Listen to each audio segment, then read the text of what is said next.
Hey everybody, Kelly here, the Real Estate Ninja. If you are buying a home after August 2024 in Central Florida, you're going to want to watch this video. I'm going to touch on the three options you have as a buyer related to the brand new NAR related lawsuit rules that every agent in the country has to abide by. A lot of things have changed and you need to be aware of it. We have buyers calling us daily now asking us how this will affect them. So watch the video. I'm going to give you three strategies you can use as a buyer and give you valuable information that will help you moving forward purchasing a home. So are you ready? Let's get it.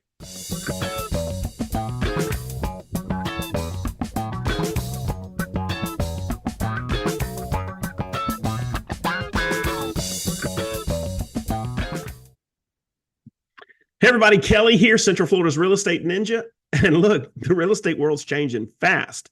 And if you're a buyer, you need to know what your options are after the new NAR rules go into effect. The lawsuit changes are here. As a matter of fact, they're already in place in Florida. And we're going to talk about how these changes impact you as you work with agents and what are your options. I'm going to give you three that I think are valid options. But let's address the elephant in the room. Do you have to pay your buyer's agent a fee now? No, you don't. While you have to sign a buyer agency agreement with a real estate agent if you're going to use one and go look at homes, you don't have to pay the agent. Matter of fact, things are still the same. They've just readdressed how compensation works. In the past, buyer's agents were compensated once you chose to make an offer on a home and it was executed. The buyer's agent knew exactly where they're going to get paid. But with the new economy, they are now putting that onus on you, the buyer, to negotiate for your fees via the contract you give to the listing agent if you want to buy a home. Now, how does this work? How do you not have to pay your buyer agent? Well, on that agreement, there is a set amount that you potentially have to pay your agent. But you don't have to pay that fee if you don't want to. And here's how.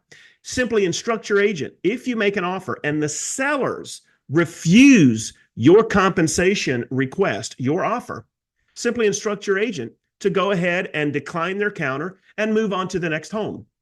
And what this does by having this conversation with your agent means that if you want to buy that home and they say no, then you don't have to execute the contract and pay your buyer's agent. You are not mandated to, right? Let that seller understand. And I think if they get enough agents that submit offers, at some point they're going to get it. This is a necessary fee. This is how it's always worked. But with the new rules, they've tried to make it to where it's very transparent. The seller doesn't have to if they don't want to. And I'm okay with that. What's going to happen, though, is I believe, in my opinion, that home's going to stay on market for a long time. And here's the question for the listing agent. Do you want to go ahead and pay the buyer's compensation vis-a-vis some percentage, or do you want to stay on market a long time and eventually have a 5% price reduction? You're either going to pay it by reducing the price or you're going to go ahead and have a marketing fee, right? All of that's going to work itself out. But you as a buyer, you don't have to pay that fee. So don't be afraid. Just simply instruct your agent once you sign that buyer's broker agreement form with the agent, which you have to do if you're going to work with a buyer's agent. Just simply instruct them. If the seller says, no, sir, we're not paying you a dime, let your agent know that they have your authority to refuse their counteroffer. Wish them well. Let them know that if they are ready to work with you, a absolute ready, willing, and able buyer, pre-approved, you're ready to close in 30 days, right? If you don't want to work with us, we wish you well, but we're going to move our business to another home. You have control. Hope that helps you guys. Now, in the unfortunate scenario that is a unicorn home, that is the home you want. If they come back and say no and you decide to move forward, then at that point, whatever the agreement is between you and your buyer's agent, you will be paying that at closing. Hope that makes sense. All right, let's now dive into what this means for you as a buyer and explore three key options you have moving forward. Now, first option, and let me say this too. Guys, if you like this content, hit that subscribe, hit the bell. I'm going to be dropping content on how this relates to sellers, people selling their home in Florida. So that'll be the next video we put on the channel. But if you like this content and if you like the property tours that we do, guys, I'm a Disney annual pass holder. I'm about to drop some Disney content on here. Got some stuff from some vacations we've had at local beaches. So everything to do with Clermont, Florida, and really Central Florida is on this channel. Stay with us on the journey. Subscribe, hit the bell. Anyway, let's go. So Let me give you this quick disclaimer. I am not an attorney. I am not a lawyer. I'm not an attorney. I am a licensed real estate agent. So if I give you my opinion, please check with a local attorney, somebody who is well versed in this field, maybe a real estate attorney, to verify that what I am sharing as far as my opinion matches up with law. Makes sense? All right. Having said that, that will make sense because the first option is you can hire a lawyer to create your buyer's contract. So you find a home you want to make, just simply call a real estate attorney, have them create your contract. This first option, you're going to be dealing with a lawyer. They will draft a buying contract directly with the seller. This is a more independent approach, and it allows you to bypass traditional real estate agents altogether. While this can save you the buyer's agent potential fee, and remember, I said you don't have to pay the buyer's agent's fee if you've instructed them with what to do if the seller says no. But if you want to move forward with that home, this will get you out of paying the fee. You'll need to ensure that your contract covers all the essential details and protects your best interest. However, without the expertise of a real estate agent, you might miss out on market insights, negotiation strategies, and this could actually cost you in the long run.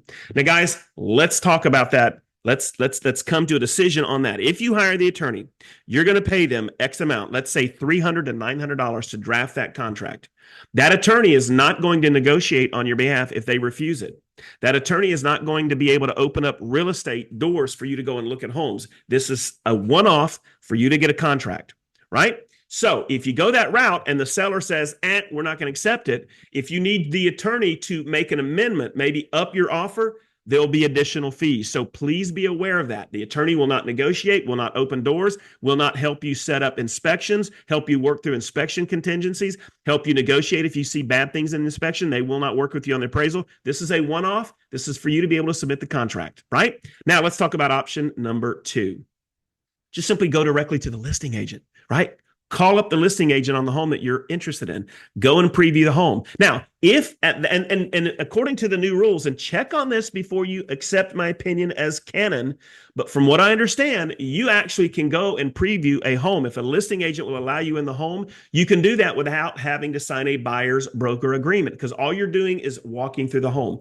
But if you decide to go directly to the listing agent, the second option, this might seem like a straightforward approach, but there are significant caveats. The listing agent's primary responsibility is going to be to the seller. Now, let me make a disclaimer. In Florida, we are transactional, which means a listing agent can write a contract for a buyer on his listing or her listing and represent both sides.